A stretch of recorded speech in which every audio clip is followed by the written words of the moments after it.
biomass from microalgae.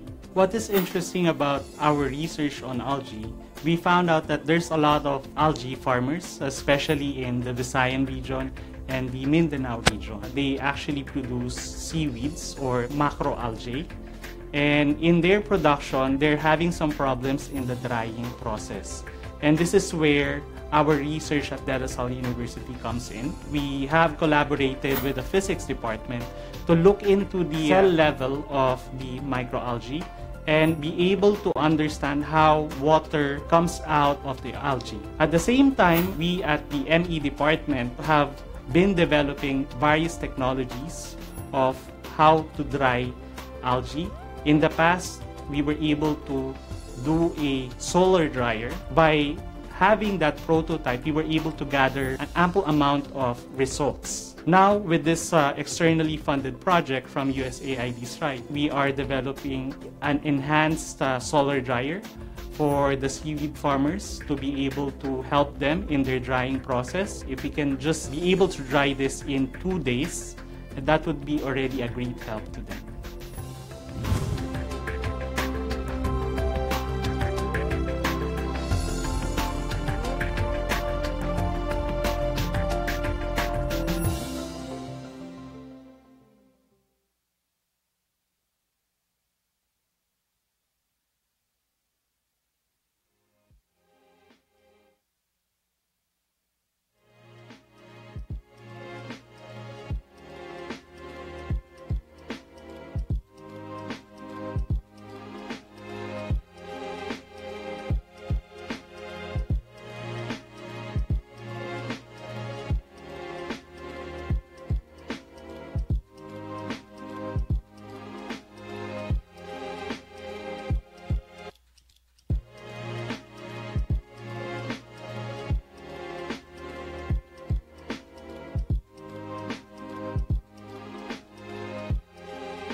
My project is about evaluating proposed transport infrastructure projects in Metro Manila using co-benefit analysis. This project is about an approach developed under the Institute for Global Environmental Strategy from Japan, wherein they try to measure the impact of transport infrastructure projects in terms of its environmental impact, social and economic impact. In the last several years, we have a problem in traffic congestion, and there are a lot of projects being proposed by the government, even private entities under the PPP, private-public partnership. So if you have a lot of these projects, we would like to know which one is the best, because using that approach, the impact due to climate change can be measured from the car emissions. So aside from the usual economic and social benefits, the environmental impact is also being considered. So basically there are two types of projects: the road infrastructure projects and the mass transit projects. So we compare the effect of both projects, and we found out that even if you build more roads, it will have no effect on urban travel. That means congestion will still be there because it further induces travel by car. So what would be best is to construct more mass transit projects. So if you build more efficient and reliable public transport system, car users will most likely shift to mass transit.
reason you haven't felt it is because it doesn't exist. What you call love was invented by guys like me. Is that right? Are you sure about it?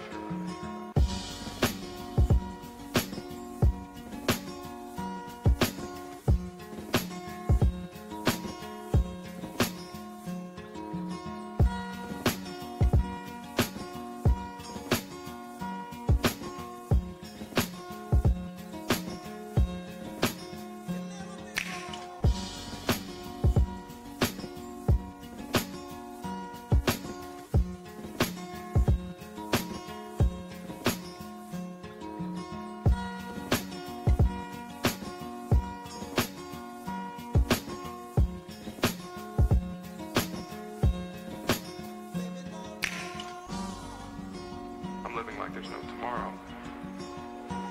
Because there isn't one. I think I realized it until this moment.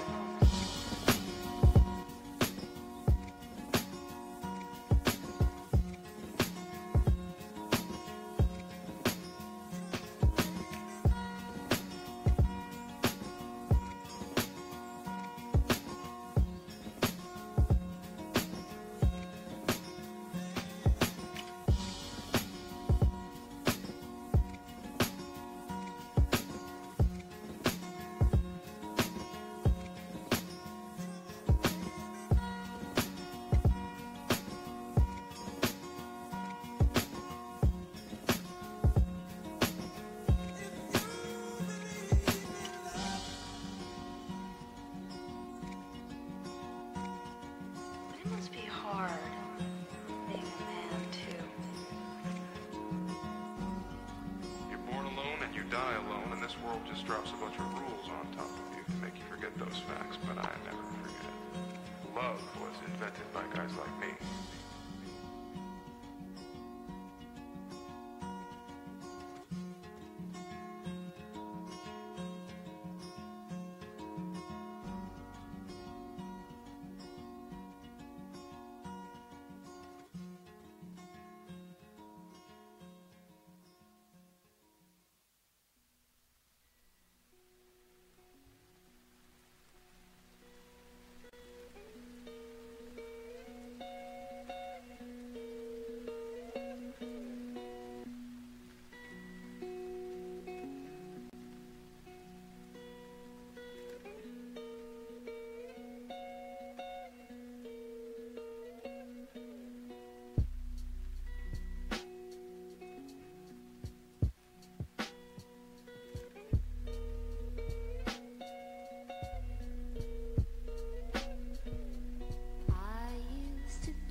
Tall, dark, mysterious kind.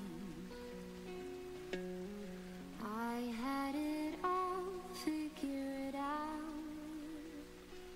even what we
She died when I was 8, and she crawled underneath the porch.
Good morning. Ladies and gentlemen, please welcome on stage the administrators of the Lasallian University and our guest of honor.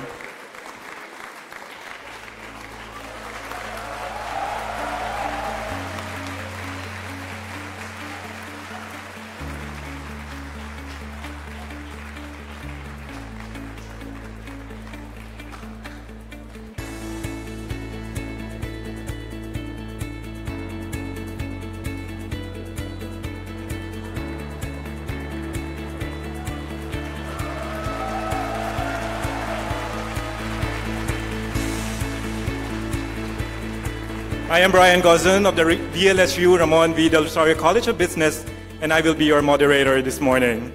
Today's event is part of the LaSalle University's efforts to bring world leaders and influential figures to the Lasallian community, especially to our students, who are our country's leaders. In recent past, we have had government and industry leaders, pioneers, and Nobel laureates in various fields such as science, literature, and economics sharing their wisdom and knowledge with us.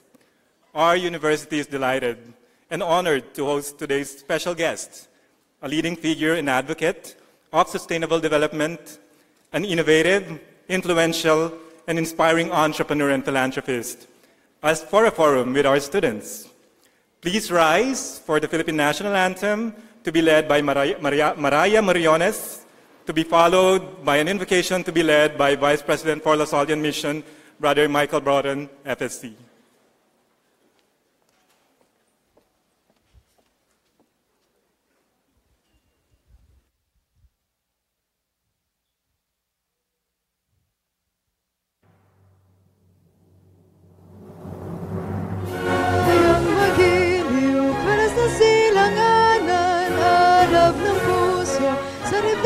Buhay, lupang hininang, duyan ka ng magiting, sa manlulupig, di ka pasisiin, sa dagat at bundok, sa simoy at sa langit babanaw, may dilag ang tulad, awit langit sa pagnayang minamahal.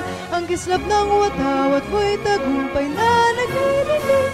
Ang bituin at araw niyang kilan, pag may di magdidilim, lupa ng araw na luwalhati at pagsintabay langit sa piling mo. Aming ligaya na pag may malabi, ang mamatay lang dahil sa'yo.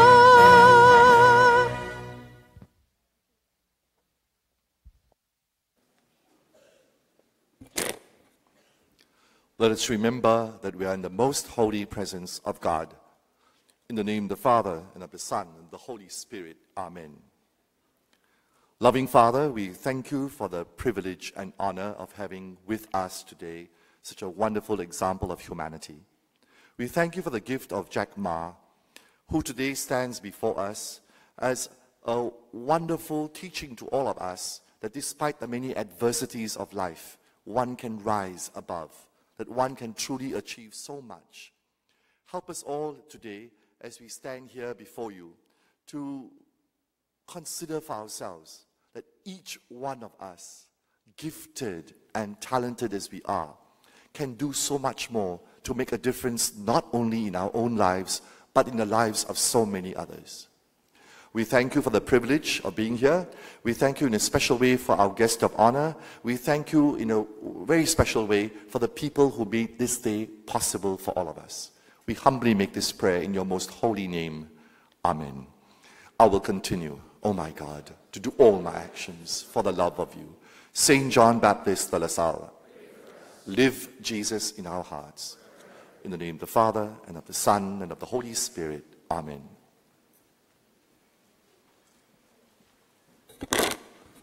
You may now be seated. Thank you very much, Brother Michael. To formally welcome everyone to this morning's event is the DLSU President, Brother Raimundo Suplido, FSC. May we invite Brother Ray for the opening remarks.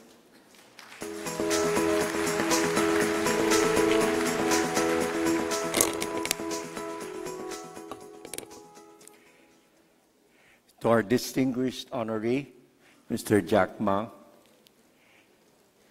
other members of Alibaba, for our esteemed guests, beloved students, fellow administrators, faculty, benefactors and alumni, and all those who are joining us via live streaming media. Welcome to this special gathering at De La Salle University, and good morning to you all. There is always an air of excitement in the university whenever a world leader or a person with great influence visits our halls. I believe this happens because our students, the young minds entrusted to our care and who we prepare as the future leaders and decision makers of our society, look for models to challenge and inspire them. In most cases, it is the faculty or administration who choose these icons.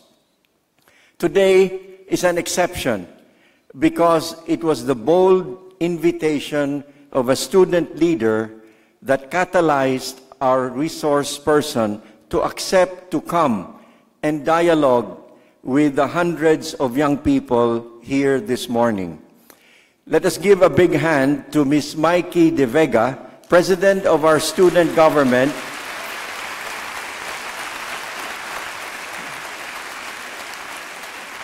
Where is Mikey? Oh, Mikey is backstage. Mikey, would you please come forward?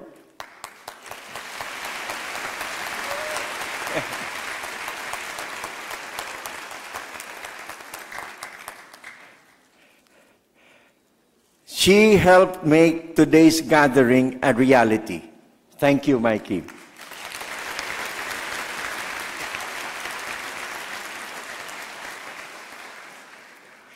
One interesting aspect of millennials is their core desire to make societal impact. A study says that young people want to make their lives meaningful. They want to be part of organizations that don't simply earn profit, but are out there to make positive impact and contribution, as well as inclusiveness. But the conditions of the world around us today have been described as very, very challenging. I'm sure many of you have heard the term VUCA, V-U-C-A, describing the conditions of our world today. Maybe our students should know. V is for volatile. U, uncertain. C, complex. And A, ambiguous. That is the world around us today. How do our young people become hopeful or positive despite the troubles in such a world? What will give them passion for their goals? What will develop their compassion for others? Do you remember Antoine de Saint-Exupéry, The Little Prince? In that book, the Little Prince encounters different characters on different planets. They were caricatures of personalities we meet in life. But the Little Prince dialogued with these persons, and doing so, he clarified his own principles and values. Meeting one's heroes and having the opportunity to converse with them, not only of the mundane concerns of business and industry, but especially on the plane of profound principles and values, often lifts the veil and shows us what are worth striving for and what are the secrets of real success in life. Gatherings like today is an opportune time for our students to listen and to question, to understand, critique, and gain insights from persons whose life journeys challenges and inspires them. And our guest today very much embodies the ideals that we, as an institution of learning, strive to inculcate in our students. Mr. Ma Yun, or more popularly, Mr. Jack Ma, started his life journey from very humble beginnings, but achieved success through persistence, creativity, and hard work. He is a steadfast advocate for entrepreneurship, although I think now they coined the word netropreneurship because of the use of the internet in integrating entrepreneurship. He believes in the potential of youth to change the world and in helping the little guys who want to achieve their dreams. He is passionately convinced that Asians are as gifted as any inhabitant of our planet and second to none in talents and competence. But he also believes in the environment, that it must be safeguarded and nurtured. More importantly, he has consistently championed the cause of philanthropy, not just in his home country, but also in different parts of the world. De La Salle University is truly honored to have Mr. Jack Ma today to interact with our students and guests. We see this as part of DLSU's mission to be a resource for God and country. As a community, our task is not only to further the limits of knowledge, but to ensure that this knowledge is applied in service to society for its material betterment and spiritual enrichment. In taking part in today's proceedings, it is my hope that all of us will not only discover new insights, but will be challenged to set higher goals. May each of us truly be inspired not only by the words and ideas, but by the person, experience, and example of one of the world's exceptional yet humble individuals. Thank you. Welcome to De La Salle University, and a very enriching morning to all of us.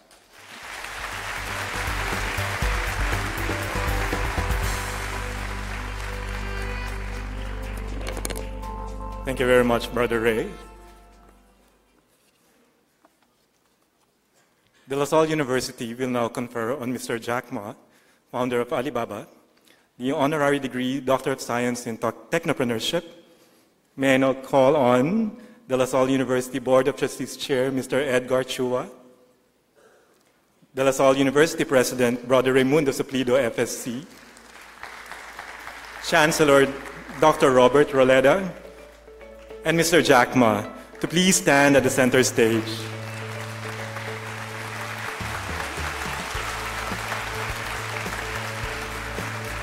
De La Salle University Board of Trustees Chair, Mr. Edgar Chua, will now read the authority from the Board of Trustees of De La Salle University.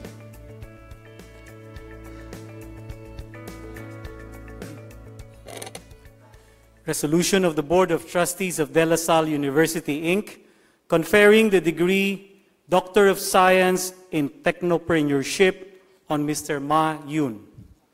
The Board of Trustees of De La Salle University, Inc., at its meeting held on the 18th day of October 2017, unanimously approved the following resolutions. Resolved that the Board of Trustees of De La Salle University, Inc., or the corporation, approves and authorizes, as it hereby approves and authorizes, the conferment by the corporation on Ma Yun, also known as Jack Ma, Doctor of Science in Technopreneurship, honoris causa. Resolved finally that the corporation's president, Brother Raimundo Suplido, FSC, and other appropriate officers of the corporation be, as each of them is hereby, authorized for and on behalf of the corporation to confer the degree Doctor of Science in Technopreneurship, honoris causa, on Ma Yun, also known as Jack Ma, with all the honors, privileges, and duties pertaining thereto in appropriate rights in order to fully implement the foregoing resolution. That the foregoing resolutions are true and correct and in accordance with the records of the corporation, signed on the 25th day of October 2017 at the City of Manila, Philippines. Signed, Edgar Ochua, Chairman Board of Trustees, attested by Cirilo T. Tolosa, Corporate Secretary.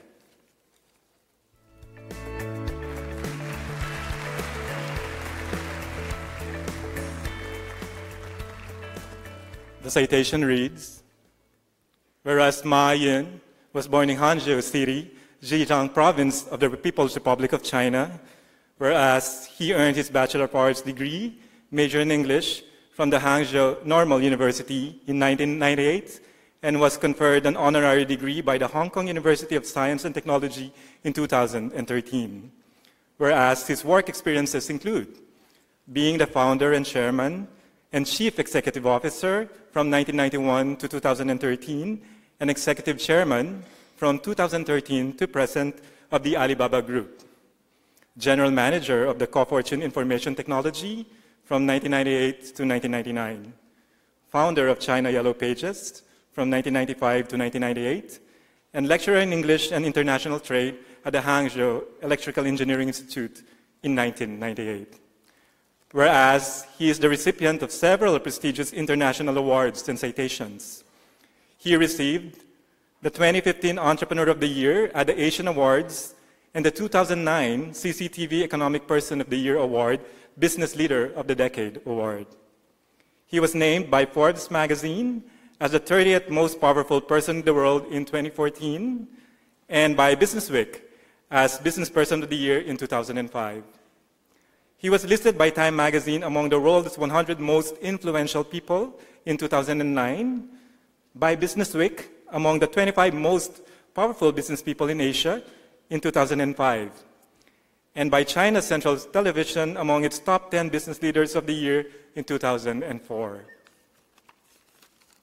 Whereas, as a leader and philanthropist, he has served in various advocacy and social civic organizations, which include being the founder of Jack Ma Foundation, co-chairman of the Paradise Foundation, special advisor to the United Nations Conference on Trade and Development for Youth Entrepreneurship and Small Business, United Nations Special Advocate for the Sustainable Development Goals, and member of the Global Board of Directors of the Nature Conservancy. Whereas his other affiliations include being chairman of the China Entrepreneurs Club, chairman of the Zhejiang Chamber of Commerce, member of the board of SoftBank Corporation, and member of the Board of Trustees of the World Economic Forum. Wherefore, in recognition of his sterling achievements in and paradigm-breaking contribution to the field of commerce, the Board of Trustees and the academic community of De La Salle University are pleased to confer upon Ma Yin, world-renowned Chinese tycoon, influential e-commerce guru, competent leader, and benevolent philanthropist, the degree, Doctor of Science in Technopreneurship, honoris causa, given in the city of Manila this 25th day of October in the year of our Lord 2017 and the 106th year of De La Salle University, Manila, Philippines. Signed, Brother Raimundo B. Suplido, FSC, President, and Edgar O. Chua, Chairman, Board of Trustees.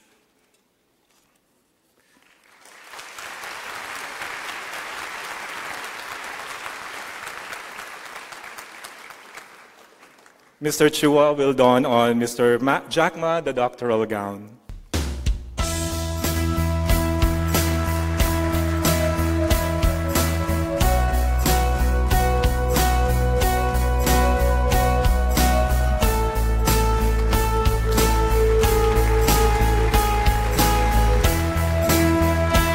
To impose the doctoral hood and cap is Dr. Roleda.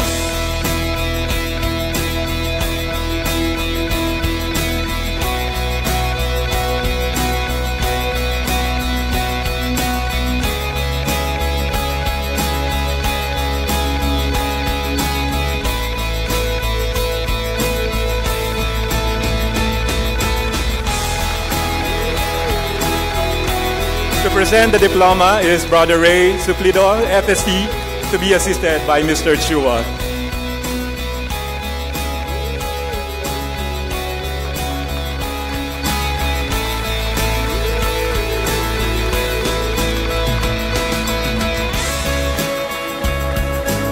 Brother Ray will now present to Dr. Jack Ma the Centennial Book and the Commemorative Watch.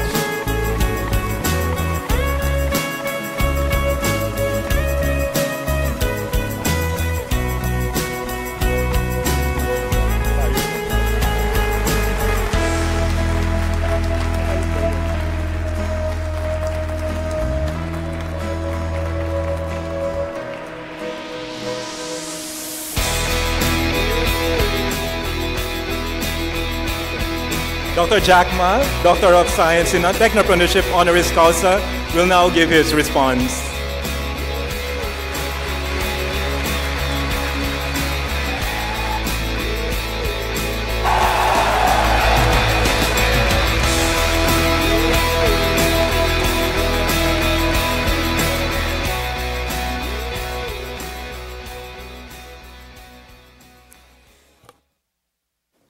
Thank you so much, Mr. President, faculties, professors, my schoolmates.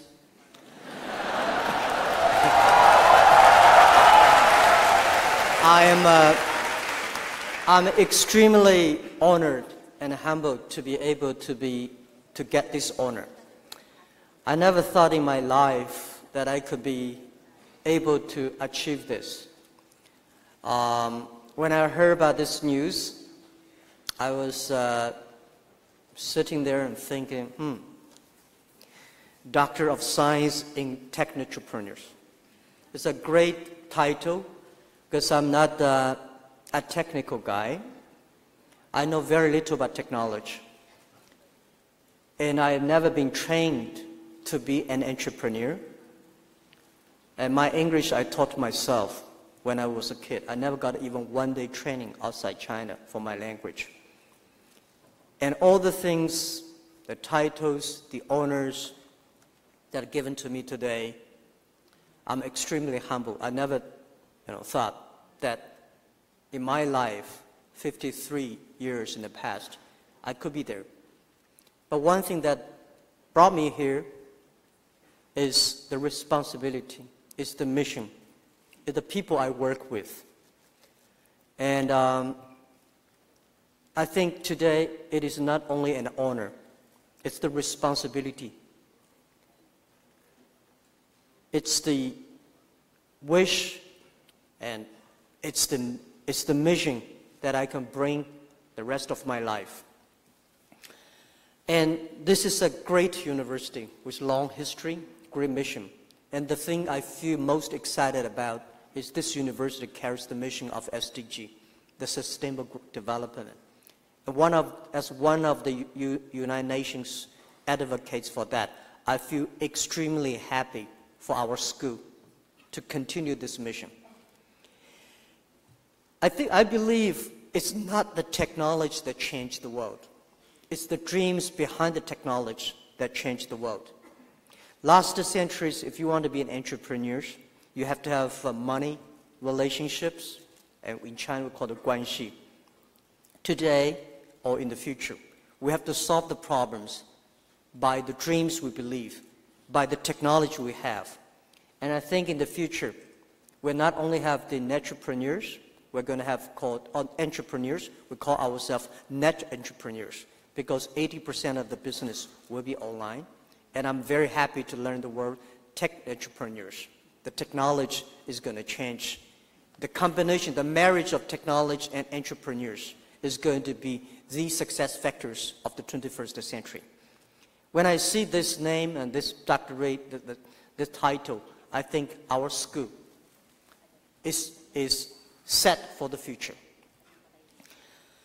And I believe technology means a lot to Asia, especially in this century. The first technology revolution, European catch it, make Europe great. Second technology revolution, United States of America, make full use of that. Now we're entering the third technology revolution. It's not the technology that changed the world, it's the people who use the technology that changed the world. Electricity was not invented in America, but Americans make use of it. Cars was not made in America, was not invented in America, but Americans use it. So we are entering from IT to DT, IT information to data technology. And I think that in the next, every technology revolution takes about 50 years. The first 20 years is about technology company. The next 30 years is about the companies who are using the technology to develop themselves. So it's not the internet company will win in the next 30 years. It's those companies who can make full use of the internet will win in the next 30 years. And from IT to DT, the IT time that we make 20% succeed and 80% does not benefit. But for IT, we're going to the 80-20. 80% of the small business, 80% of developing countries, 80% of small business, young people should benefit from that. And the Philippines, 70%, I heard 70% of the population of the Philippines do not have a bank accounts. And 99.6% of the business in the Philippines are small business. And less than 3% of the Philippines using credit card to pay. And there are more than 7,000 islands, and most people live in the islands. It's impossible to have every island have a bank or the bank branches. But mobile technology, the DT is going to making sure that everybody inclusive, everybody be able to reach the money that they need. And we know that in the IT time, it is impossible for every farmer, every young people, everybody to using the computer technology. But today, everybody has a mobile phone. Mobile phone can make everybody be equal on the technology. And we believe the data technology and internet can giving better service to every people.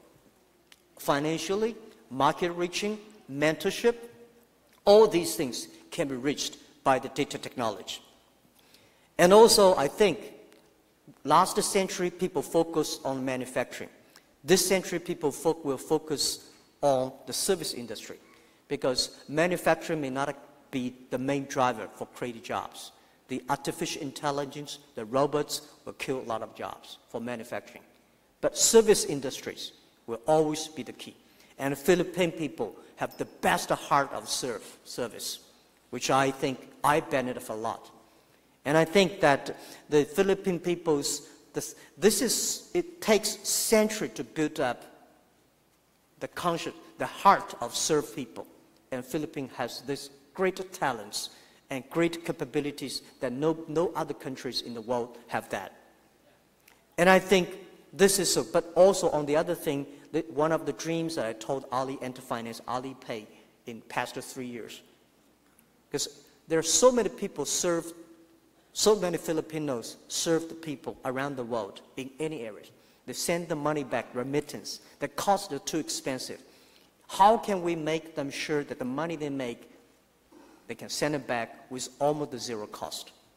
This is called inclusive, making sure everybody be able to reach the money, everybody make the money, they can send it back with the lowest cost or even no cost. And I think this is called technology can help.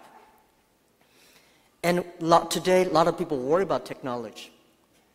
And those countries and people who worry about technology because they're good at IT technology, they're good at the yesterday technology. The new technology is a challenge to everybody. And we should make full use of the technology. And technology is the solution for inclusive. Technology is the solution for sustainable growth. So what we believe that a lot of unfairness will be break because of the technology. In the future, the trade will change. And I'm always believe when trade stops, the world starts. And the way we do trade will be different. A lot of trade will not be done in the trade shows. It's going to be online, which I believe in the future, manufacturing the change, which we call made in China, no made in China, no made in America, no made in Europe, no made in Philippines. It's made on the internet. It may be designed in America, manufactured in the Philippines, and sell to China market. The whole thing is the world, its supply chain is going to be changed. In the future, the business model is not a B2C, it's the C2B, consumer to business. Everything will be tailor-made. In the future, that all the things that it's not going to call e-commerce, it's going to call e-business. 80% of the business and 80% of the business in your business will be online. And we believe the world will be totally different because of the technology. And the world is going to be would be and should be more fair, more transparent. And young people should have the opportunities. And this is what I call the responsibilities and the mission of tech entrepreneurs. And this university, when you make the decision, you're called tech entrepreneurs, we believe that this is the decision for future. And I think Asia, I feel so extremely honored and happy that our school has this, the first called title or subject in Asia, and I feel happy about your vision. So today, about 1.8 billion people in the world using internet. And I think in 10 years, we should have 5 to 6 billion people in Asia will have the internet. In the world, we're using the internet. They are the people of the internet generations. And I arrived late last night, and I tried to test the speed of Philippines. It's no good.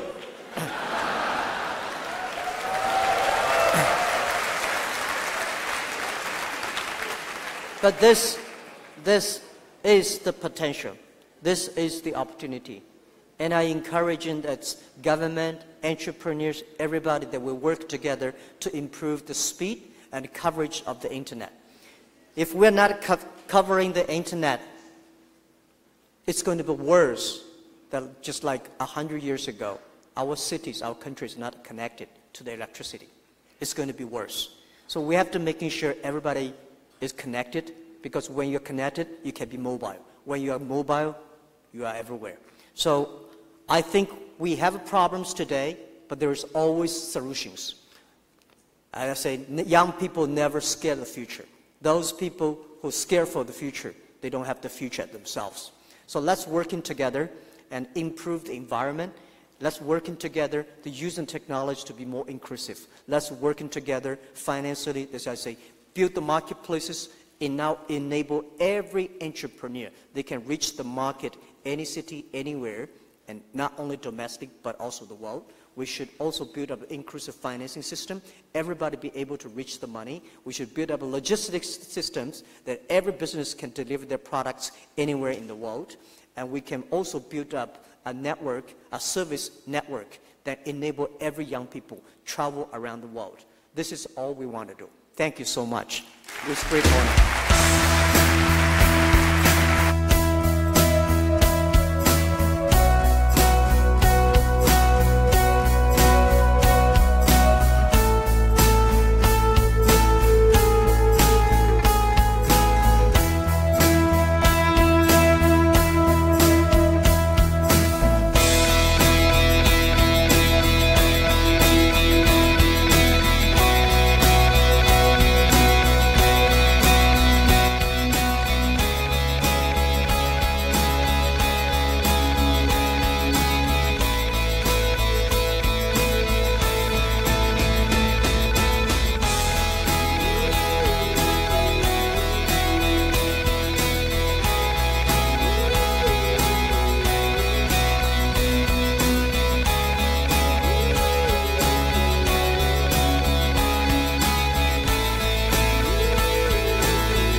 Thank you very much, Dr. Jack Ma.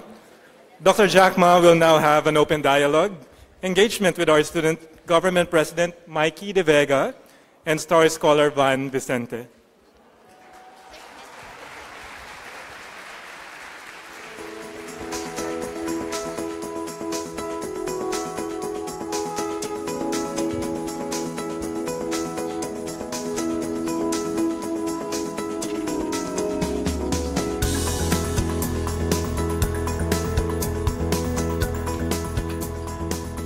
So first and foremost, Dr. Ma, congratulations And also, on behalf of the entire student body of De La Salle University, we would like to thank you for giving us some of your time. We know that your time is very precious, but nonetheless, we're very thankful for giving us time to learn more about your story and how you became an entrepreneur, and also to share the lessons that you've learned to us. Some of us are budding entrepreneurs. Some of us have different career paths, but nonetheless, as he said, a lot of the paths cross anyway, and majority of the industries will be connected. So I think it's very useful that we learn from one another. And I'm pretty sure that basically everyone here in the audience is incredibly excited for you to share your knowledge and your experiences. And we're going to be starting the questions with dreams. Mikey? Okay, so first, Dr. Ma, well, a lot of the time you talk about why it's important to find your dreams. But the thing is, a lot of students nowadays find it difficult to figure out what they want to do with their lives. May we know your story? How did you get into technopreneurship? And how did you know that your dream belonged in establishing Alibaba and e-commerce, essentially? Thank you so much. Yeah, a lot of people say, Jack, your time is so precious, and no, not necessarily. If your time do not spend on the things that you feel important, or something that you extremely love to do it, or you're not spending time for the future, that time normally no use. So spending time with the students, with the schoolmates, and discussing young people, because when I look at the young people, your eyes, it reminds me my past. So I think spending time with you is my honor. This is the time, the most valuable thing. Discuss about the dreams. I think like any kids, I had a lot of dreams when I was young, and most of the dreams never came true. Now I'm trying to, I tried to make, now when I'm 53 years old, I've been working very, extremely hard in the past 30 years, 35 years.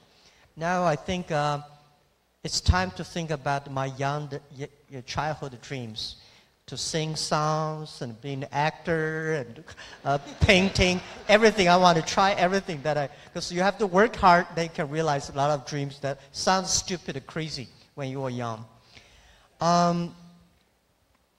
Let me say this. When I started, well, by the way, I said I worked very hard when I was a student in the university even. I was the chairman of the students' union of my university and of my city.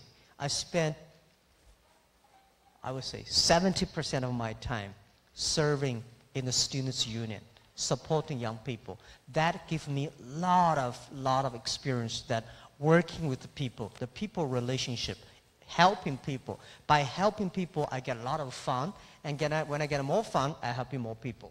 So this is why when I never got even one day of training to do business, when I start my company, I know how to deal with the other people. So it's not only knowledge that as a student that you should learn. You should learn how to serve people, how to work with people, how to team up with the people. So in the future, remember one thing, that we know IQ, EQ. If you want to be successful, you should have great EQ, because EQ knows how to work with people. If you, no matter how smart you are, but you never know how to work with people, you will never succeed. Your dream will never come. It's just your dream. And then IQ is make you not make stupid mistakes. It would make you live longer. And the other thing in the future, if you want to be respected, you should have LQ, the Q of love. It's also very important. So these are the things, when you have these skills, EQ, IQ, and LQ. Most students pay extremely attention to the IQ, but they don't pay attention to the EQ. If you don't have the LQ, you go nowhere. So all the dreams you have are based on these things. And I never know that I would be jumping into the internet time. And when I jump at the internet time, when I started my career the 1995, I studied internet in China, and terrible years for 4 years, made a lot of mistakes, and stupid mistakes, and partner, and all in a wrong way. 1999, when I started Alibaba, I told my team that we may not succeed, but somebody will.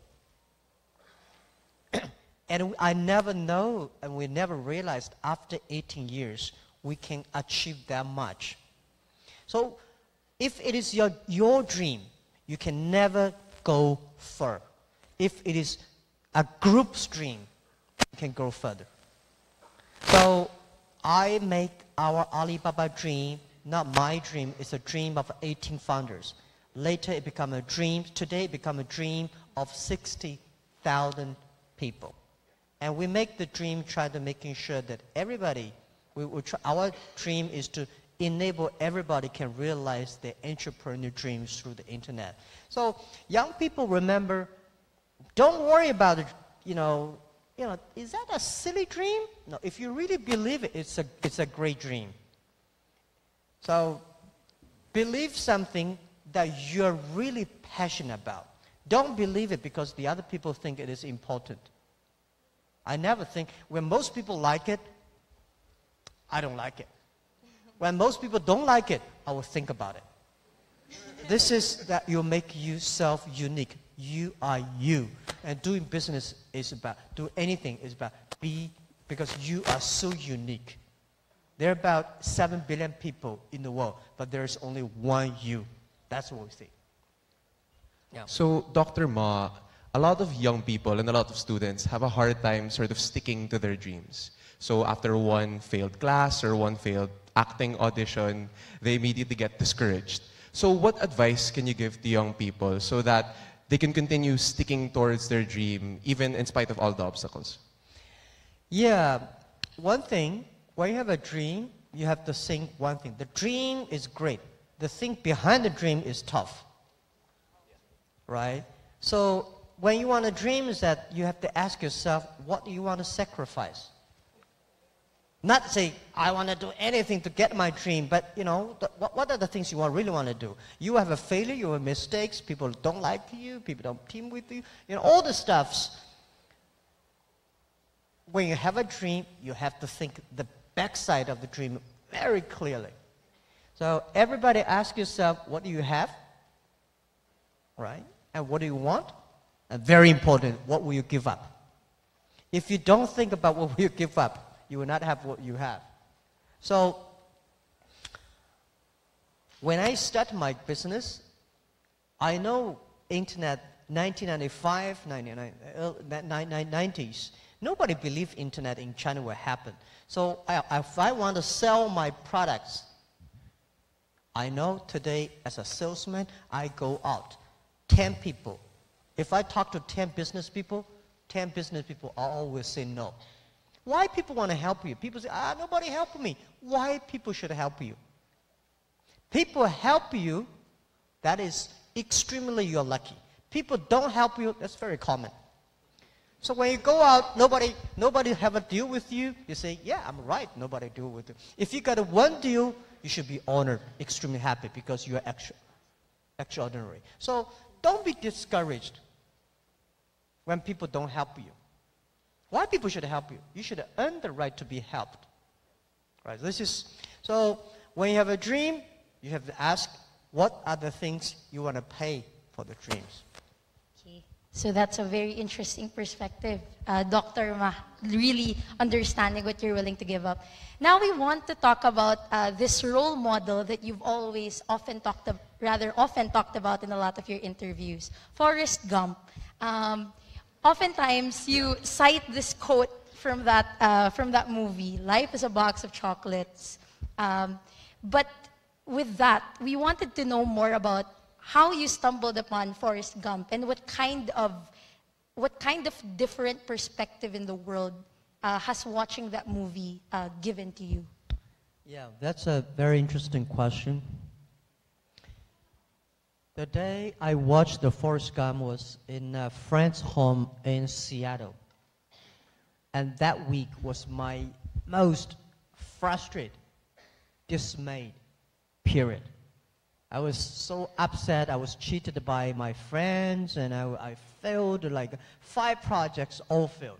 So I almost just say, well, you know, because the people I work with, they are very smart.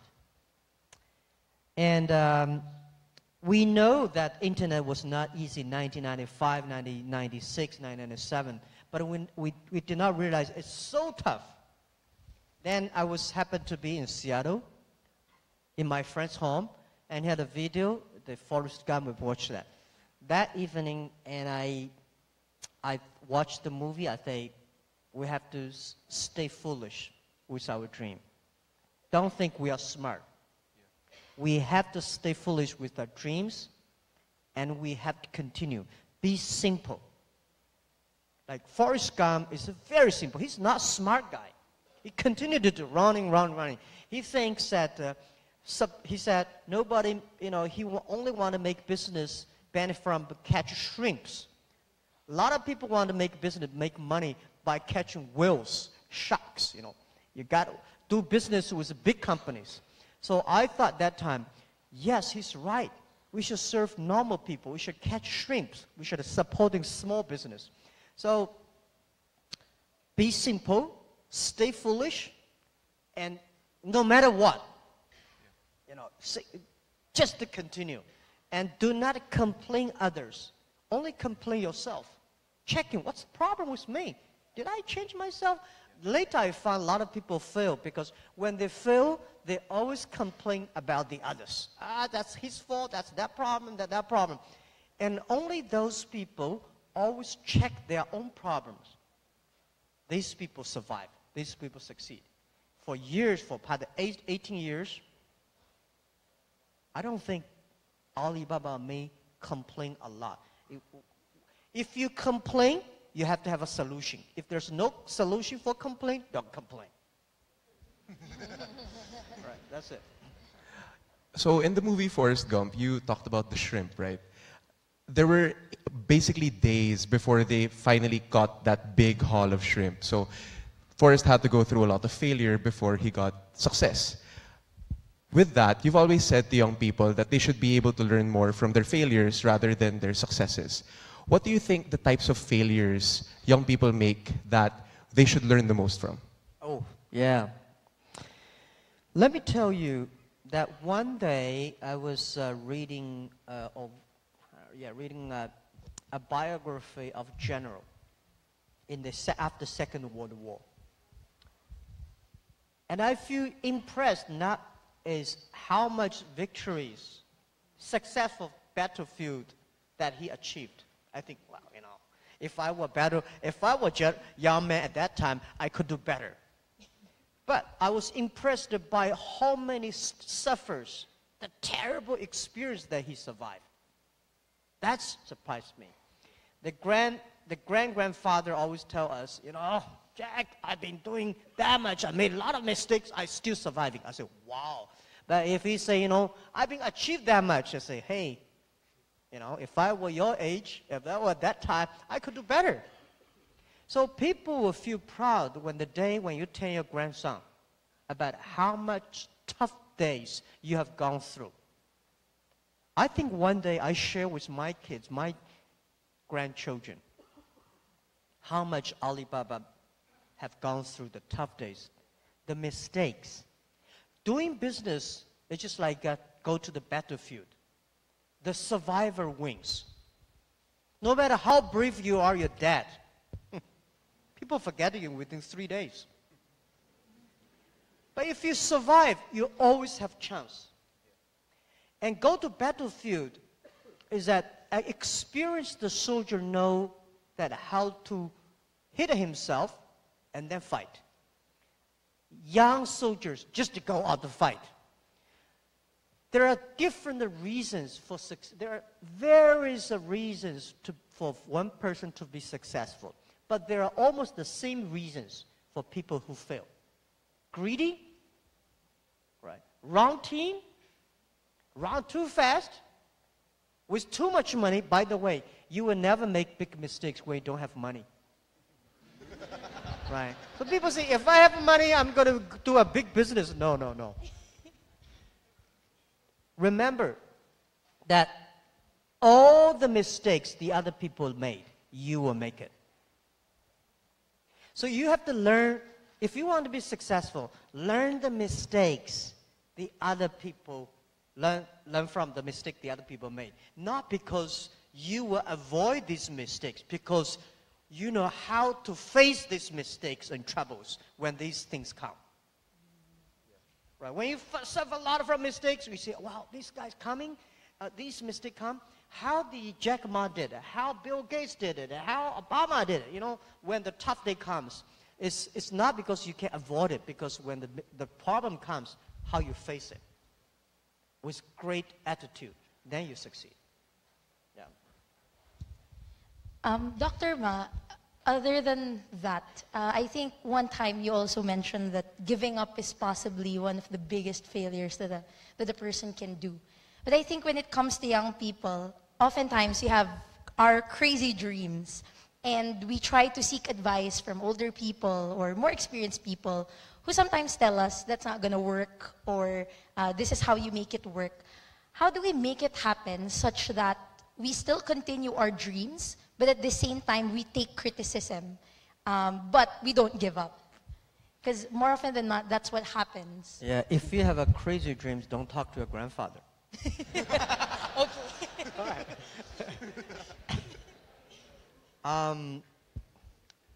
If you have a crazy dream, very important is that you have to find the people around you. When we invest a company, I want not only looking at the founder, I want to see the people who work with the founder, whether they do believe him. If he is the only person that believe in the dream, that's very dangerous. He's not a crazy dream, he's a crazy person. But you have to find a group of people who are all believe, they're all crazy, something interesting in it. Right? Because it's easier to make one person crazy, but if you make the whole team crazy, something interesting. This is what I did early days of Alibaba. I made a speech in America, talk about the value, mission, and management way of running an internet company.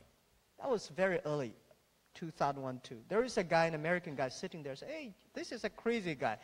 Internet have to survive first, to make profit, revenue, forget about kind of value, mission, and teamwork, and you know, this is all lies. He said, you're crazy. I say, sir, welcome to Alibaba someday. So he came to Alibaba, spent a few days. The day when he left, he said, Jack, I thought you were crazy. Now I found 100 crazy guys in your company. Because we believe what we are doing. Yeah. It's easy to make you believe. But if you can make a group of team believe and continue to do it, that's it. So I think if it's crazy or not, the only testing is the idea. If you want to make a company, it sounds crazy, your customer love it. If the customer like it, your team like it, you know it's not crazy. If the customer does not like it, do not like it, your team don't like it, forget about it. You have to change yourself. Even if you have crazy ideas, don't believe you are always right. You have to learn. Alibaba in the past 18 years, we have changed at least 18 big major changes. We are not the Alibaba last year. Every year we are a different company. Yeah. Right. So you have to change all the time to be sure that we don't care about how the other people say you are crazy. We care about, is this something really different? Really make the difference. That's what we care about. So a lot of the students here are young entrepreneurs themselves, and they have a lot of crazy ideas, and they want to make those ideas happen. Since you're the UNCTAD Special Advisor for young entrepreneurship and small businesses, what do you think the role of young entrepreneurs and small businesses are in the country and help making the country grow? Good. Whenever idea want to do it, the first thing advice I give you is think about what will you give up. Right? And next thing I want to give advice is how many years you want to reach for that goal. A lot of people say, I have this idea, I want to be succeed next month. or next year or next week. Forget about it. There's no such opportunity in this world that you can succeed next week. There's no better opportunity that can succeed next year. Because young people, most people like me, right? 18 years ago, we don't have money, we don't have technology, we don't have relationship, we don't have any powerful person supporting us. I started my business. 18 people, we only gather 50,000 US dollars. 18 people together in my apartment. So we don't have anything. And when I started Alibaba, when I started my internet business, year 1995, I started with 2,000 US dollars, borrowed the money from my relatives and friends. I was started. But I know one thing. People like us don't have money, technology, don't have any relationship or any things. We know we win for the future. I know if I start to do it, 10 years later I will win. And in the 10 years, what I will give up, who I will partner with, what the things will be differently. How can I live longer and instead of live happier? So the world is very interesting. If you want to live happier, you may live very short. If you want to live longer, life is very tough.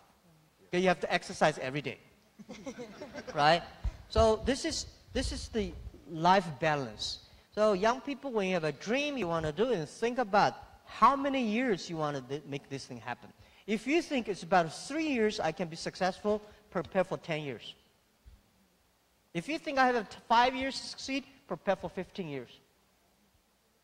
And then if you think 10 years will succeed, you may succeed in 8 years.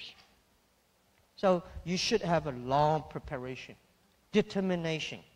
And these are all the things you have to think about. There is no great opportunity that will make you succeed next week, next month, next year. There is no this fancy great ideas. That's really crazy. Yeah. I think I speak for Mikey and everyone here. This might have been 20 of the most insightful minutes of my life and our lives. So thank you very much for sharing your knowledge and experience with us. Thank you. On behalf as well of everyone, thank you very much. So we'll remember that to find out what we're willing to give up. Make sure not just IQ, but EQ and LQ as well. And lastly, never ever stop believing in our dreams. So thank you very much, Mr. Ma, for your time. And thank you on behalf of the students of De La Salle University. Thank you very much.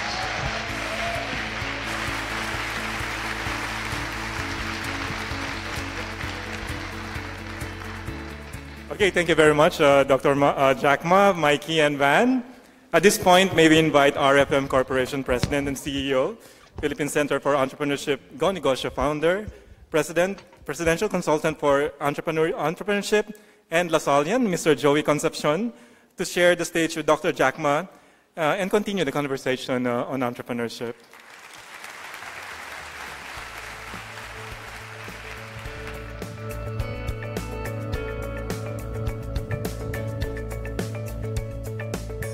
Good morning. Hello, Jack Ma, now Dr. Jack. First of all, I'd like to thank Dr. Jack for an insightful discussion earlier. We were talking about a framework that I've been doing with the government for the past so many years, which focuses on mentorship, money, and market. The three most powerful M's in really helping our micro and small entrepreneurs. And I invited about 50 entrepreneurs here, most of them from the brick and mortar business. A number of them are in the digital economy. 3 of them are quite successful, and they will share their insights and questions with you.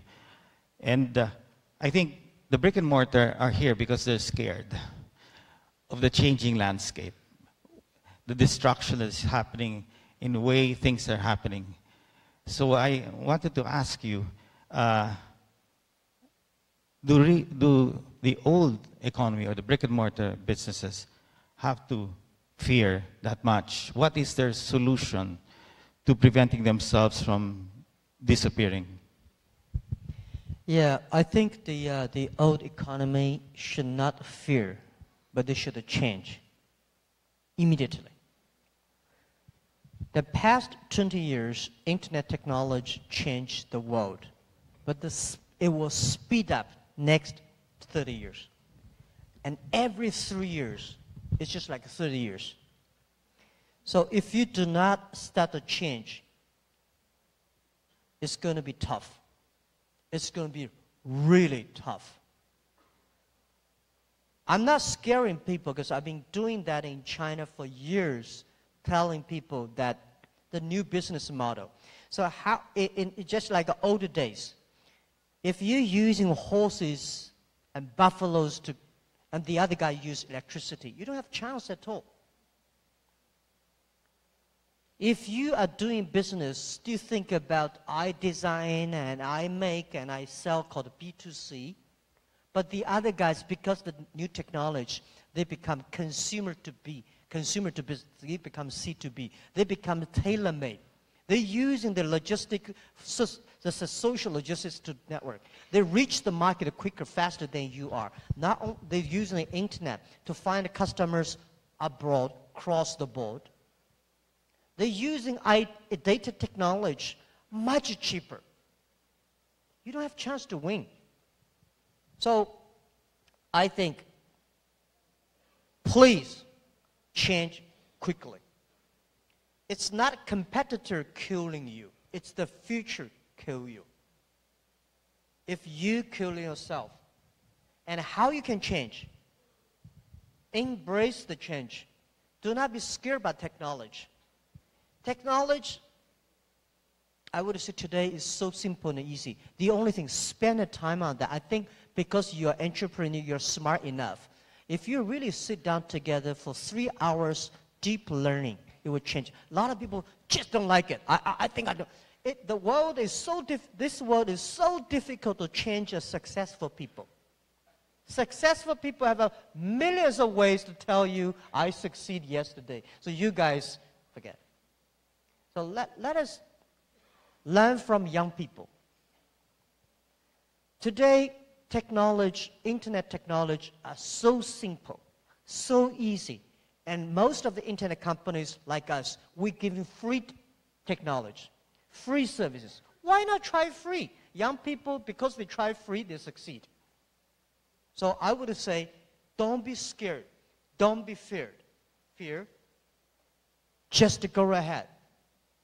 If you don't use it, it's just like last century, you refuse to use electricity. It's going to be dangerous. And by the way, it only takes about first 3 years. You will be totally different. We talked about the 3 M's. One of the 3 M's was mentorship. LaSalle is a great school. Great, wonderful school. I still have to get my diploma. I studied in LaSalle, but I still should finish one more subject. That's the irony of all things. And I agree with Dr. Ma because you need EQ more than IQ in a sense. All my life, my passion is to help many of our micro-entrepreneurs. And we discussed the level of poverty here is the cause for our drug problem. And for us to enable our small entrepreneurs, many of them are survival entrepreneurs, to lift up from poverty, we have to create the next part of the 2 M's, which is the money side and the marketplace. What are your views to enable these people to cross and be able to access the money and the market? Yeah. I think first, small business must have big dreams. And big companies should have small steps. Big company always think of big, you will fall down. Big companies should have small steps every week, every day, every year. I must reach this small. But small dreams, small companies should have big dreams. I now today serve 20 customers. How can I serve 200 customers in 2 years? How can I serve 2,000 customers? What are the ways that I can serve 2,000 customers? How can I make these 10 customers who are using my services that be happier, healthier, and continue to be? We try to make every customer of my company to be the advertisers or salespeople of our company. Because in this way, you have to make sure your product's good. But the government should build up the infrastructure of commerce. What is the infrastructure of commerce? Is it the mentorship? We should have a lot of business schools, not necessarily MBAs. I'm not a particular fan of the traditional MBA. The MBA, they make people sometimes very stupid. Because business is, you have to be flexible. You have to change yourself to me. It's not like everything can be standard, right? So we have the mentorships, and we also have the money reaching, market reaching, and also I think the technology reaching. So what we call is that this country, I cannot say I know a lot about the Philippines, but when I see over 100 million people, 99% of the business of this country are small, medium-sized companies. We should build up the infrastructure for supporting small business, making sure that every small business are able to reach the money. And today, it's impossible to let the big banks to do it. We should use a new technology to do it, which I call inclusive financing, can be done by the internet technology. Today, Alibaba in China, Alipay, we serve more than 500 million people, young people in China, using mobile phone payment. We don't have so many credit card in China. But people say, Jack, you know, it's impossible to do the payment in China. In the past 15 years, people keep on criticizing us, say, how can you do payment online? You don't have a check. You don't have a credit card system. You don't have a credit system. You don't have enough banks. How can you do credit? Because we don't have the check. Because we don't have the credit card system. We make the most advanced payment system in the world. So, Philippines, I think you have the opportunity to make the world the best tech thing or fintech in the world, because you have so many mobile phones. You have more than 7,000 islands. It's impossible for banks to have offices in 7,000 covering everywhere, but mobile phone covering everywhere. We should make Philippines a cashless society. When you have a cashless society, everybody rich money. When cashless society, no corruption, and life is easier. Totally agree. We have basically the two telco guys here, Ernest Koo of Globe, Eric Alberto of Smart and PLDT. Blame them for the slow internet. Now, honestly, it's unfair to blame anybody. Let me say this. Where is the opportunity? Opportunity exists in the areas most people complain.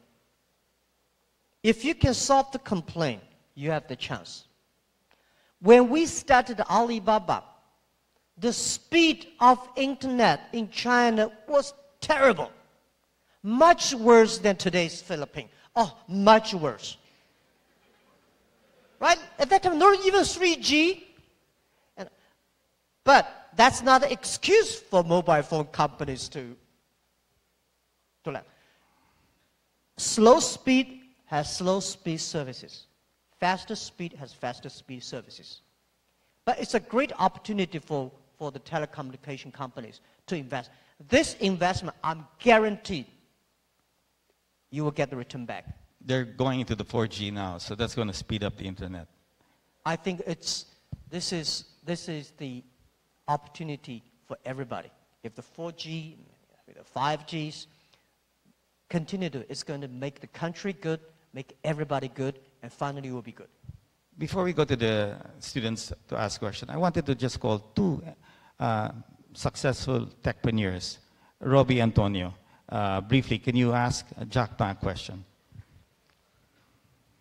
Hello. Morning, Mr. Ma. The smartest people in the world seems to be very divided in the issue of blockchain technology. What is your current stance towards this? I seem to have researched that you're predisposed toward it. And how does that conflict with the overarching goal of China banning the exchange and the technology? Say that again. Blockchain technology. Blockchain and bitcoins and cryptocurrency. Okay, bitcoins, right? Well, I'm a believer of the blockchain technology.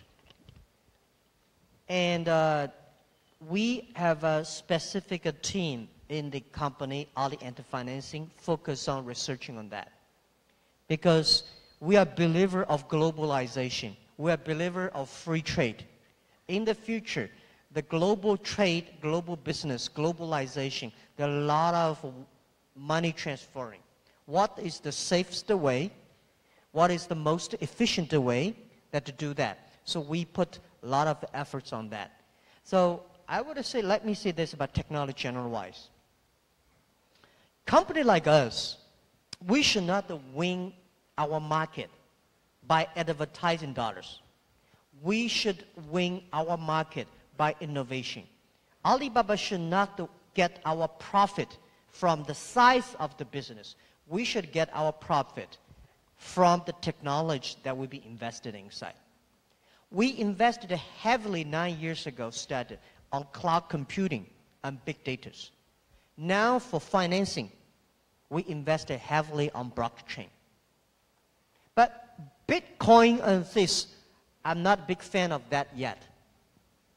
Let me say this. Company like us, I think last century, if you have a technology, you want to keep it to yourself.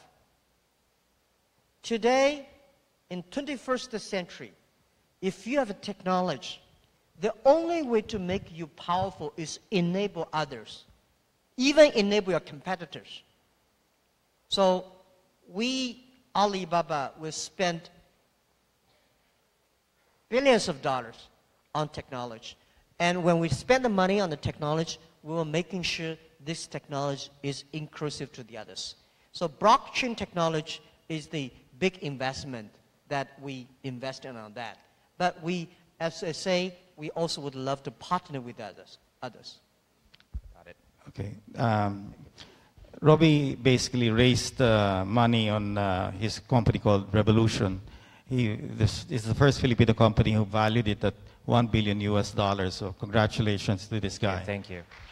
I have another very successful tech entrepreneur, Nix Toledo of Surpass. Nix, can you ask your question quickly? Hi, good morning, Jack.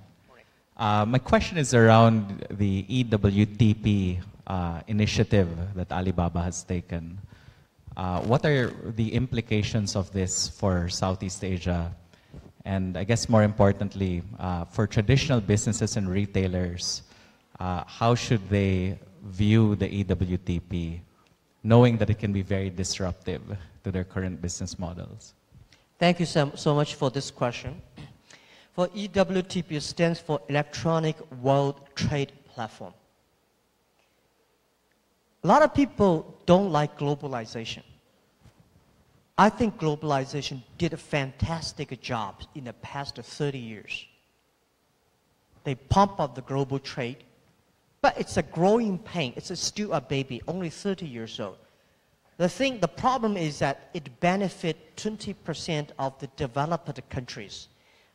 80% of developing countries don't have chance. Young people don't have chance. The globalization in the past 30 years was controlled by 60,000 big companies. We think should at least 16 million or 30 million or 60 million small business, young people should be able to sell. Small business like anybody sitting here, entrepreneurs, Philippines, think about how you can sell your small business here, can sell products to China, to Korea, to Europe. As long as your service is good, product is good, you should be able to compete with any big companies. This is my belief. So EWTP is trying to build up a platform, not organization. I feel sorry for WTO.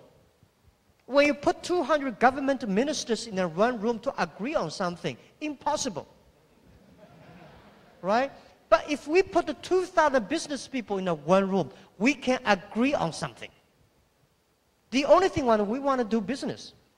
So EWTP, we work with WTO, is the 2.0 version of WTO, supporting small business, young people, that we encouraging every government to set free trade zones for small business. There are so many free trade zones in any country, but all these free trade zones are designed for big companies. For small business, if you want to sell things outside the country, the government will never give you 24 hours custom clearance. Big company can, you cannot.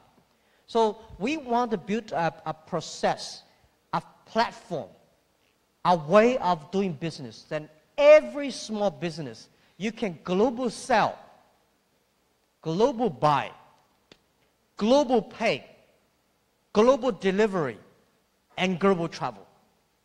And you can have a marketplaces online, and this is what we believe. We come here, Alibaba come here to Philippines. Last night, I arrived like at 10 o'clock. We had a meeting, we had a meeting until later 12, for 2 hours discussing how we can build up the infrastructure of doing business in Philippines, the payment system, the marketplace system, the logistics system. When we build up that, the purpose is to making sure these small business can sell their things to China, to the other part, to Malaysia. Now, the EWTP, the first project we launched, is in Malaysia. And we hope that every country in Southeast Asia can join the EWTP. Every country have a free trade zones for small business entrepreneurs. There are marketplace rich, there are money rich, logistic rich, mentorship training rich, and IT rich. So they can do business. This is what I want. Anywhere in the world, any young people in any country, open a mobile phone, you can order products from everywhere in the world, and then get the products within 72 hours. And this is the goal that we want to reach in 20 years. And EWTP today, the first sample we're testing in Malaysia, very good. So far, very good. So when we have that model, we will bring to Asia any countries if we are interested in. Thank you. And the last question from Mr. Liviste. The youngest entrepreneur we have here, he dreamed of putting solar panels in everybody's rooftop. And how old are you? 24. 24. Just 24 years old, and he's... I just finished my university at 24. Go ahead. So your mission, sir, to use technology to uplift developing countries is so inspiring. And apart from the slowest internet, the Philippines also has the most expensive electricity, the worst traffic, and many other worsts. So I'd like to ask, what are your other ideas, apart from e-commerce and fintech, to solve developing world problems in energy, infrastructure, and agriculture to end poverty in the developing world? Thank you. Thank you so much. Well, let us just say this. People consider Alibaba is an e-commerce company. First, we're not e-commerce company. We are e-commerce enabler. We do not buy and sell ourselves. This is the first. We are different from Amazon. Amazon, they buy, they sell, they are e-commerce. We help other company to be e-commerce. Second, e-commerce is less than 20% of our business. So Alibaba listed in New York stocks, that's only 20% of our business. We ask ourselves one thing. 18 years ago in my apartment, our dream is to survive. Our dream is to making sure Alibaba will survive and be us the business. And today, we have close to 60,000 employees. We have so much cash. We have the greatest technology of the internet e-commerce. We have all the resources we have. What we want? We want to make more money? We think we should be the engine of innovation of the world of this century. We should be a company of the century, not company of China, of company of Hangzhou. We should using all the resources, data, people we have to enable. If you want to be company of the century, you have to make different. So we think we want to build up using these resources we have to build up the infrastructure that every young people, every small business, every woman can leverage this technology and infrastructure to do business, to culture. So this is our dream. And this is, I feel more excited about our revenue income or profit income. Although we have a good revenue, good profit, we love the things. We care about the job creations. We care about the efficiency of people doing. We care about young people have opportunities. We care about women leaderships. These things we care about. But if you really ask us what we would do for sustainable growth, what's the meaning of life? Is happy and healthy. We think after internet, we should making people that be happy, be healthy. So happy and healthy industries are something that we want to do.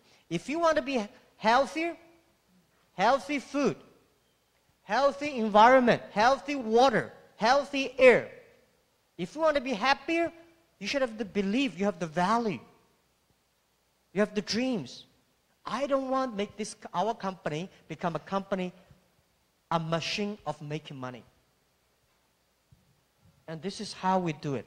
And to sustainable growth is that when you are healthy and happier, you can be sustainable. And if you want to be healthy, environment, water, food, and psychologically you should have a belief, religion, culture, and education.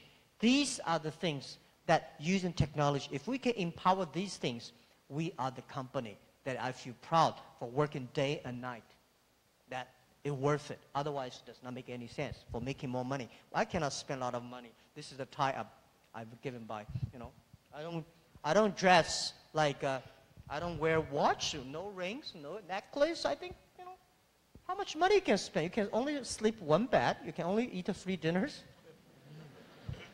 That's the meaning of life, and this is what we want to do. We have a couple of questions from the students. Are you ready? Where are you guys? Ladies and gentlemen, so our esteemed guest, Dr. Ma, has been most kind to agree to answer some questions for our students. So for the students, please introduce yourself and tell us your year and major before you ask your questions. Okay, students. Hi, Mr. Jack Ma. I'm a third-year industrial engineering student. My question is, what would you consider to be your biggest failure in life? And what did you learn from these experiences that you can share to us students? Thank you.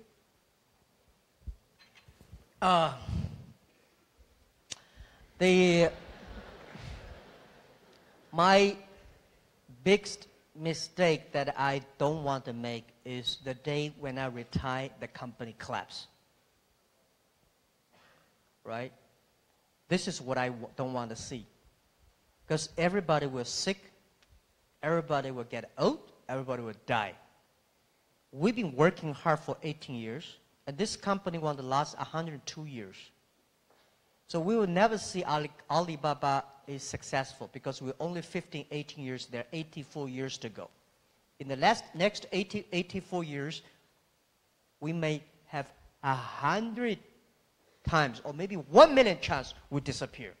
So my job as a founder and CEO, how can I keep this company growing when I retire, when I leave this company, it still continue to grow. This is why I don't want, when I'm 80 years old, 70 years old, I'm still working the company. I should die on the beaches in the Philippines or not in my office. Because you don't want to see an older guy sitting 18 years old still be the chairman. That won't work. So every day I'm thinking about is, what if I leave the company going to continue to grow? And if I cannot make that thing happen, this is the biggest mistake that I will make. And there are a lot of mistakes I do is that I can share a lot of ideas. The day when I retire, if I'm good at the writing, I will write Alibaba 1,000 mistakes. Any mistakes? For example, when you raise money, a lot of people when they raise money, the first thing they were looking for a fancy office building and decorated wonderfully, and start to hire great people, especially hire people from multinationals. That's a big mistake I've made. When I have the first $5 million US foundation, I start to hire people who used to work in the vice president of big companies. But when they came, they destroyed us. Because when you are a tractor, you borrow a Boeing 747 engine, put it inside, you're going to destroy your tractor. You should not find the best people. You should find the right people and working them, develop them, make your team the best people.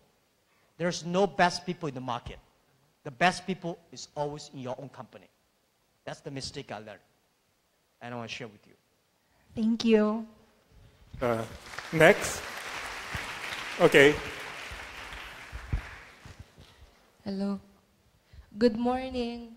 My name is Solen Lafo. I'm a third-year entrepreneurship student. Firstly, welcome to our university. Thank you. And thank you for visiting us. My question is, based on your experiences, what are the friendships that endure time and the ups and downs in life? My question is, based on your experiences, what are the friendships that endure time and the ups and downs in life? What are the friendships that endure time and ups and downs? Okay, the friendships, right? Well, I think the thing that make me go through all the tough days are the friendships. Let me say in this way, I don't invite any of my friends join my company from the first day. But when they join my company, I make friends with them. This is the advice I give you. Don't invite your best friend to form a company with you. Don't. Totally agree. Don't.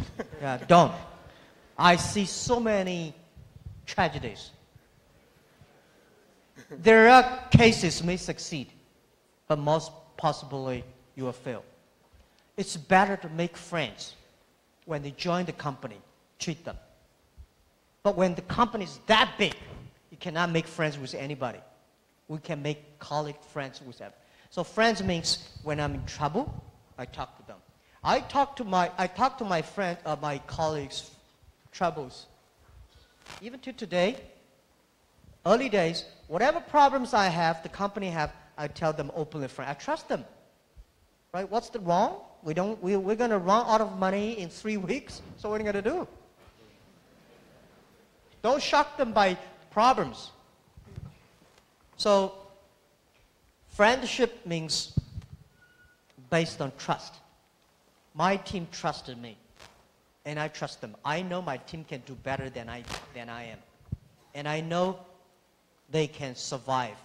When they are in trouble, I spend time with them. When I'm in trouble, I found many of my friends came to talk to me. They helped me. Yeah. Friendship, well, the difference between, let me tell you this. Business is about a friendship building. Friendship is about trust building. When you don't have friends, you don't have business. When you don't have trust, you don't have friends. That's all the thing. Very simple. Thank you. Thank you. Thank you very much. Next, students, okay.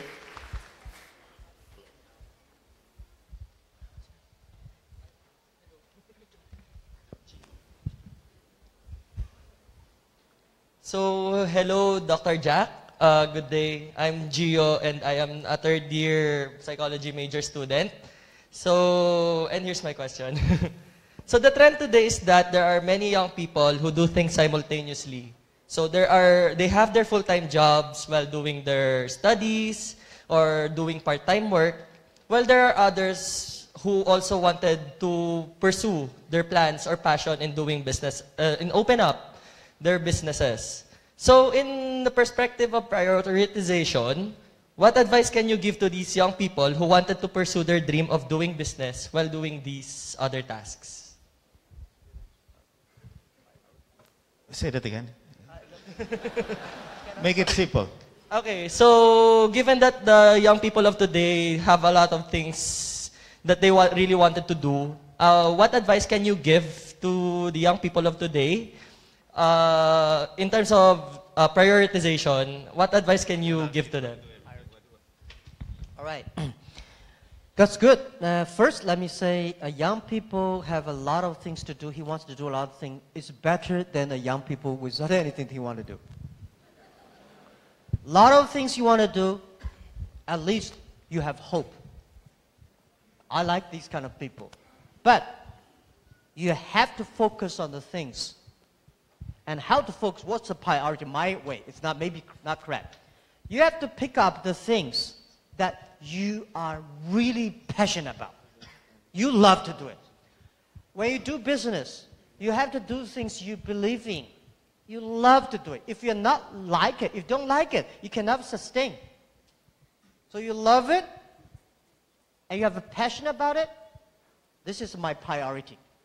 Do not pick up the thing that is important, or your father said it's important. You don't think so. It could go nowhere. So priority to me is when you are tiny, pick up the things you love, you are good at. You know that I can last long. Don't pick up things that is big, that will never last long, and the other people think it's big. So this is something that I was. And by the way, the priority of your choice of doing whether study or work are the same. Learning. When you do the business, you learn from the business. When you school, you have to put all the knowledge into practice. A lot of people will leave the school without getting a degree and then go to do business, be entrepreneur. They say Bill Gates succeed. He did not finish the school in Harvard. There is only one Bill Gates. Don't do that.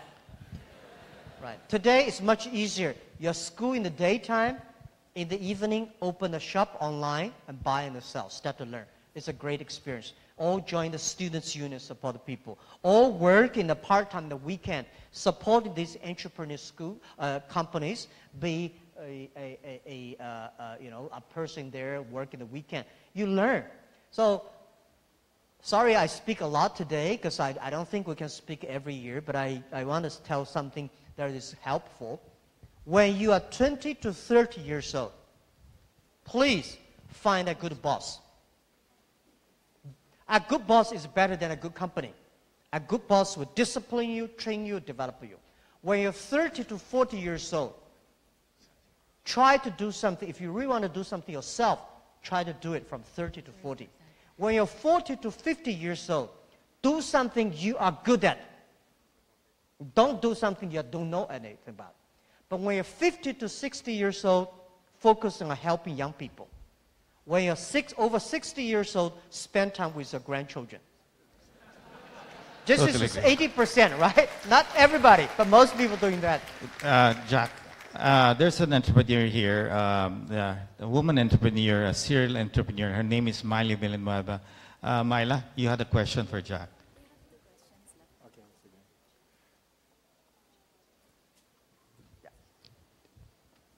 Is there a mic? Microphone. And after this, we have 2 questions left for the students, so please prepare. Hi, good morning, Dr. Ma. Your friend, Masa's son, has raised and is deploying a $100 billion vision fund around companies deploying the power of AI and the Internet of Things, and talks about singularity. I wanted to know whether you agree with him, you talk about it, and what are your thoughts around the area? Thought on AI? Yeah, I think Internet of the Things are the future, and artificial intelligence is such a hot topic.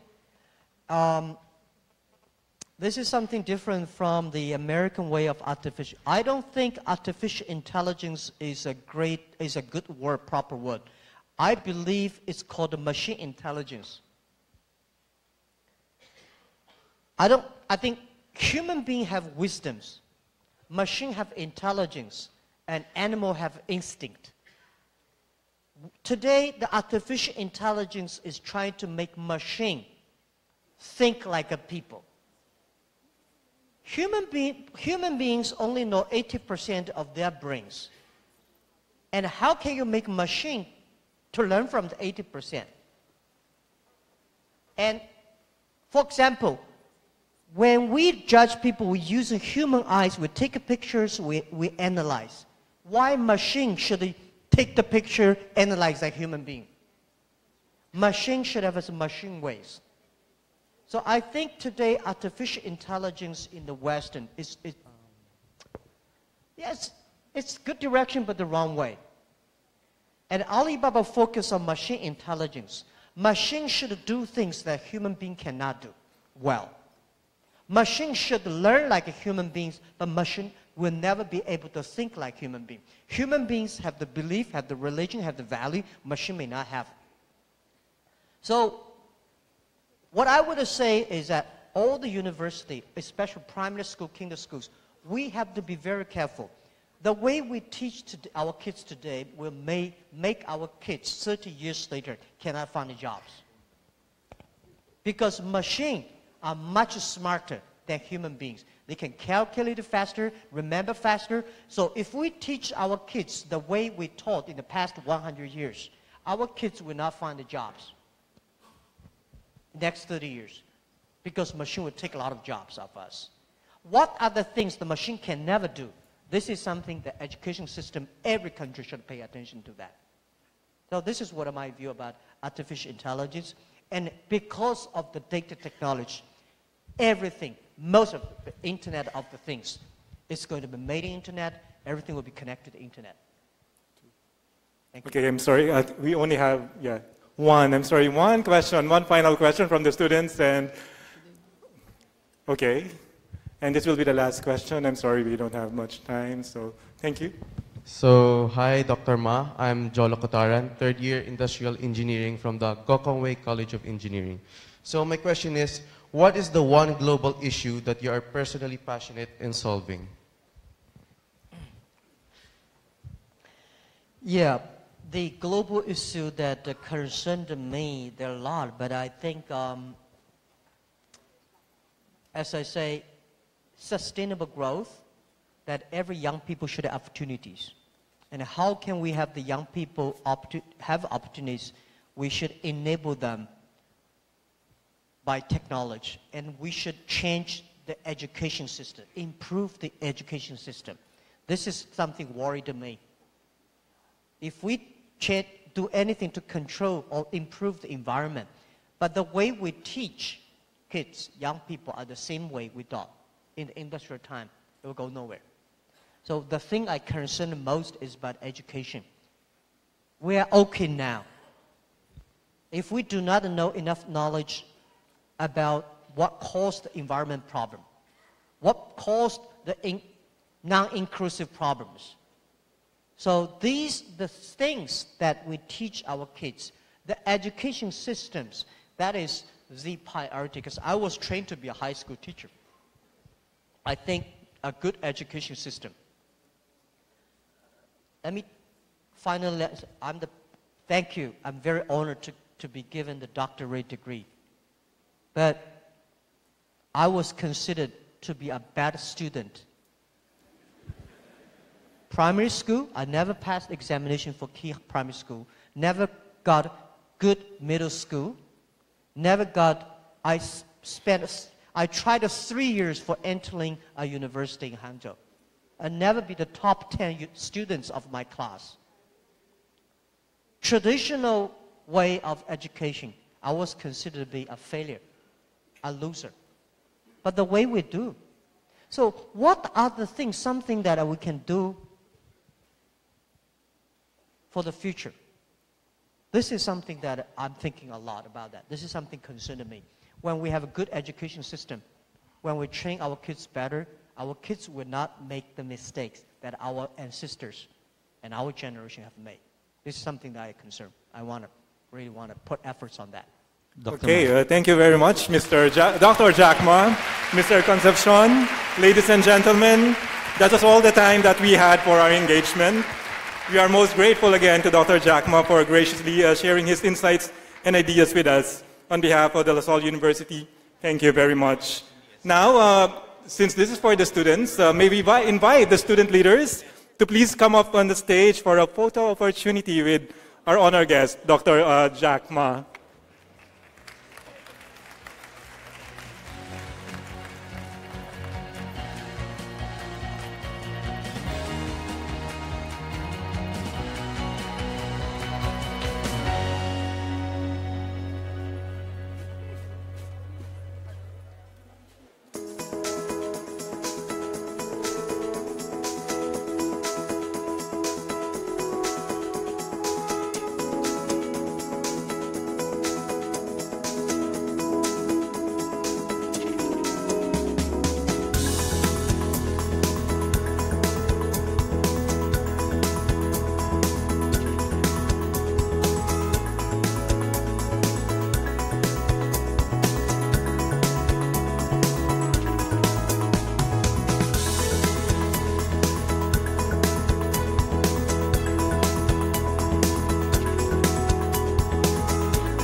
Okay, now may we invite the students in the audience will now have an opportunity to have a groupie with our guest.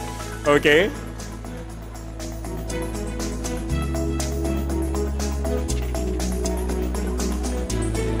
Okay. Yes. Please, for the students, for the audience, please just stand up. You don't have to go up the stage for the groupie. So Mr. Jack Ma will be here and then you'll go. So make sure you have your biggest smile with you.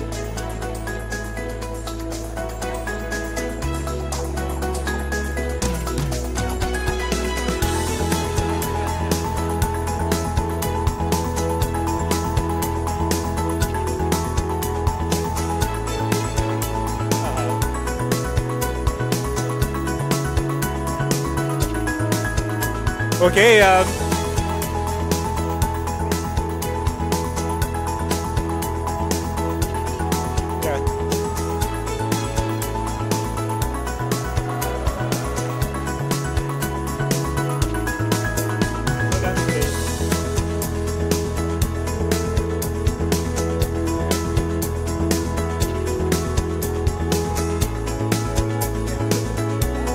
Baka mahulog siya.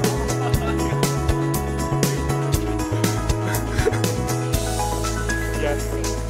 Okay, thank you very much. However, please kindly remain seated until the end of the recessional. For an orderly exit, guests from the orchestra section will be the first to leave the auditorium, to be followed by guests at the balcony areas.